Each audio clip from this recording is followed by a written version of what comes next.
Halo semuanya, selamat siang. Kembali lagi bersama saya. Seperti yang kalian tahu, video yang direkam pakai kamera handphone jadi kualitasnya buruk. Saya harap suara saya jelas. Kita akan membahas soal teori konspirasi yang sudah populer di luar sana, tapi banyak orang tidak tahu apa sebenarnya ini dan siapa-siapa yang terlibat dan seberapa buruk dan orang tidak tahu bahwa teori konspirasi yang akan saya bahas nanti itu sangat buruk, sangat menjijikan, dan sangat tidak pantas untuk apa ya? Untuk itulah kita akan bahas soal teori konspirasi Pizzagate. Jadi apa itu Pizzagate? Ini dimulai dengan pertanyaan bagaimana semuanya ini dimulai. John Podesta itu seorang yang cukup terkenal dan cukup berpengaruh. Itu mengklik link scam dalam emailnya dan secara tidak langsung memberikan password dan email ke mereka. Jadi hacker itu kemudian memberikan semua email itu ke Wikileaks dan menyebarkannya ke publik. Siapa John Podesta? Dia adalah kepala tim sukses Hillary Clinton saat pemilihan 2016. Dia juga bekerja untuk Obama dan Bill Clinton. Saudaranya, Tony Podesta juga terlibat dalam skandal ini. Apa yang terjadi selanjutnya? Apa yang terjadi selanjutnya setelah John Podesta ini mengklik link scam itu? Relawan di Twitter, Reddit, dan 4chan mulai mulai meng apa ini? Mulai menjelajahi email yang terlihat mencurigakan. Email yang mencurigakan itu rupanya punya kode rahasia. Semuanya menjadi booming saat email email Marina Abramovic ke Tony Podesta itu terbongkar. Jadi semua hal yang berhubungan dengan Pizzagate ini pada dasarnya mulai booming ketika email Marina Abramovic email Marina Abramovic dan Tony Podesta ini terbongkar. Apa saja kode-kode dalam emailnya? Pizza itu cewek, perempuan. Cheese keju itu anak cewek, bocah. Pasta itu anak cowok, bocah cowok. Ice cream itu PSK cowok. Walnut itu orang kulit berwarna. Map itu keju atau sperma. Saus itu orgi. Hotdog itu perempuan. Domino itu dominasi. Children itu anak cowok. Anu apa? Hillary dan Molok itu setan. Jadi ini beberapa contoh-contoh emailnya yang berhasil orang bongkar. Itu banyak perabotan ditemukan dalam rumah saya. Banyak perabotan ditemukan dalam rumah. Saya rasa ada sebuah peta. Kalau kalian tidak tahu, peta itu tadi map itu peju yang punya hubungan dengan pizza. Berarti pizza itu cewek. Jadi ada anak cewek yang sudah dilumuri dengan yang sudah terkena peju atau sperma. Terus ada juga emailnya, apakah menurutmu saya lebih baik bermain domino? Domino itu bermain secara dominasi di atas keju. Keju itu anak cewek. Apakah dia cewek daripada pasta? Anak cowok. Itu artinya, apakah menurutmu saya lebih baik bermain mendominasi di atas anak cewek atau di atas anak cowok? Terus ada juga email yang lain. Obama menghabiskan uang sebanyak 65.000 USD menerbangkan pizza atau dogs, pizza, cewek dari Chicago untuk pesta tertutup di White House.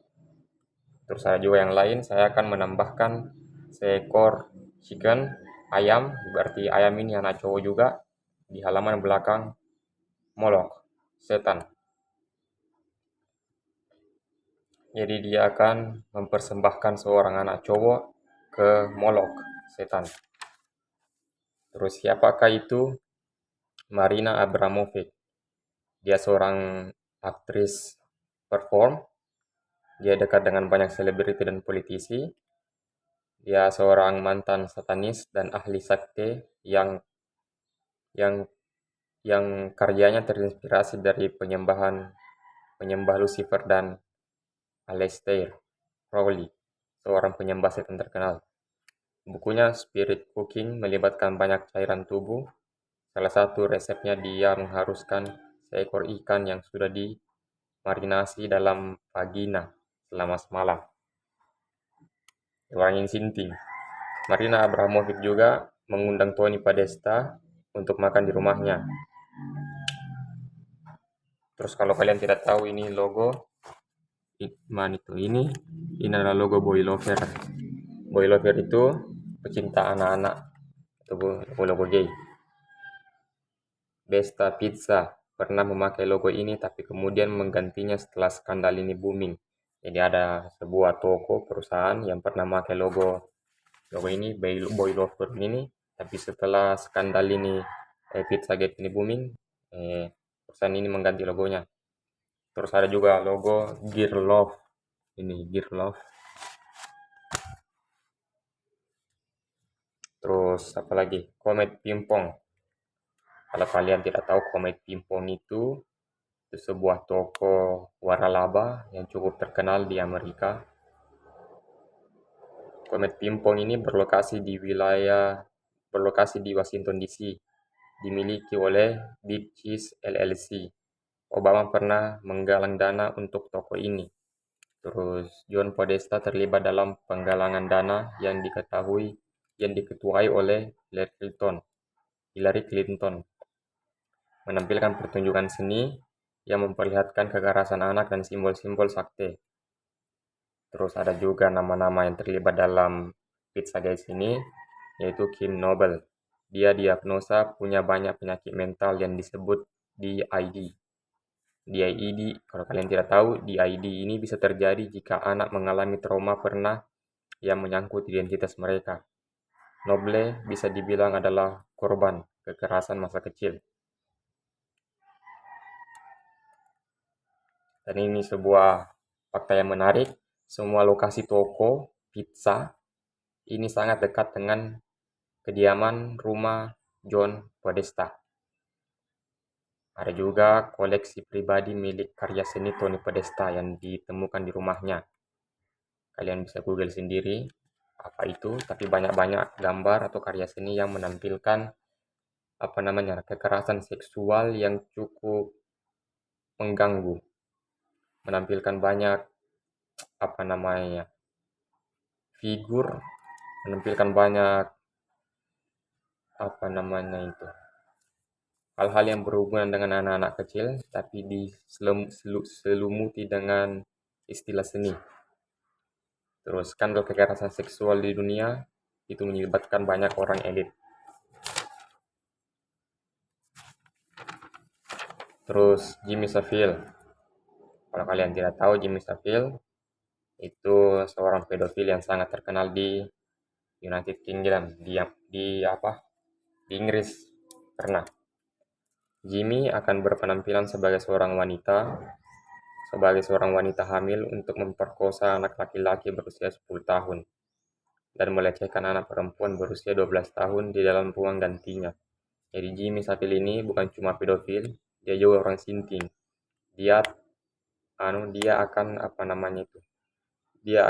Terkadang dia akan berpenampilan sebagai seorang wanita hamil untuk membuat anak laki-laki dan anak perempuan ini terkecoh, dan setelah dia terkecoh dia akan memperkosanya dalam ruang gantinya. Korban pelecehan Jimmy Savile diperkirakan sebanyak lebih dari 100 orang. Terkadang dia melancarkan aksinya dalam ruang gantinya. Korban pertamanya anak perempuan berusia 13 tahun. Jadi Jimmy Savile ini sudah masuk dalam kategori orang sinting dan paling sinting. Dia sudah dapat undangan VVIP masuk neraka. Terkadang Jimmy mengunjungi rumah sakit dan mendonasikan uangnya, tapi banyak dari waktu itu dia pakai untuk melancarkan aksinya. Jadi dia ini berperilaku seperti orang baik, mendonasikan uangnya, memberikan uang yang dia punya, bersedekah, tapi Itu semua untuk melancarkan aksinya. Jimmy Savile juga dekat dengan keluarga kerajaan. Alasan banyak bukti yang hilang itu karena banyak dari pelaku pedofil ini adalah politisi dan orang tinggi, termasuk juga keluarga kerajaan. Alasan jadi banyak pelaku-pelaku pedofil ini tidak ditangkap dengan alasan bukti itu hilang. Tapi ini semua bohong. Bukti itu sebenarnya tidak hilang, tapi dihilangkan secara sengaja. Karena kenapa? Banyak dari pelaku-pelaku pedofil ini itu orang-orang berpengaruh, orang-orang yang punya kuasa, orang-orang yang punya banyak relasi, dan mampu mengendalikan orang di bawahnya. Sebanyak 1.400 selebritas dan politisi terlibat dalam kasus skandal kekerasan seksual. Pertanyaan terbesarnya adalah, apakah orang seperti Obama itu terlibat? Kita harus tahu ini. Obama membantu mendanai komet pingpong. John Podesta bekerja dengannya. Ya, John Podesta di awal video tadi itu pernah bekerja sama dengan Obama. Dia memotong jari tengah tangan kirinya sebagai instruksi dari resep spirit cooking. Oke. Dia diketahui berkomunikasi dengan Hillary Clinton lewat emailnya, kemudian menutupinya. Ada juga kasus Madeleine McCann. Ini seorang anak perempuan yang hilang pada tahun 2007. Orang tuanya melaporkan kalau dia sedang tertidur di apartemen di Portugal dengan saudaranya. Umurnya 3 tahun saat menghilang. Awalnya polisi curiga dengan orang tuanya yang kemungkinan terlibat, tapi kemudian dibatalkan. Tony Podesta dan John Podesta diduga terlibat dalam kasus ini. Tony Podesta dan John Podesta itu bersaudara. Keduanya itu orang penting. Kedua-keduanya juga seorang pedofil. Dan dalam kasus Madeleine McCann ini, banyak orang menganggap bahwa Tony dan John Podesta itu terlibat. FBI, CIA, Pentagon sebenarnya tahu kasus penculikan dan kekerasan anak, tapi mereka dibungkam karena mereka dikendalikan oleh satu kelompok yang sama. Jadi FBI, CIA, dan Pentagon itu sebenarnya tahu dan paham soal penculikan dan pemerkosaan serta kekerasan anak di bawah umur di Amerika maupun di Inggris. Tapi sebenarnya ini anak yang hilang itu sebenarnya lokasinya sudah diketahui. Tapi karena orang yang di atas itu memerintahkan orang yang di bawah untuk diam dan tutup mulut dan tidak bicara terlalu banyak. Akhirnya apa? Anak-anak yang diberitakan hilang ini sebenarnya tidak hilang. Tapi mereka dikurung di satu tempat. Di mana? Ya FBI dan CIA dan Pentagon itu tahu tempatnya di mana. Wah, terima kasih untuk episode kali ini. Jangan lupa like, komen, dan subscribe. Sekian dari saya. Seperti saya harap kebijakan teman-teman, informasi yang saya berikan belum tentu benar. Cari tahu sendiri, riset sendiri, dan terima kasih. Jangan lupa like, komen, subscribe.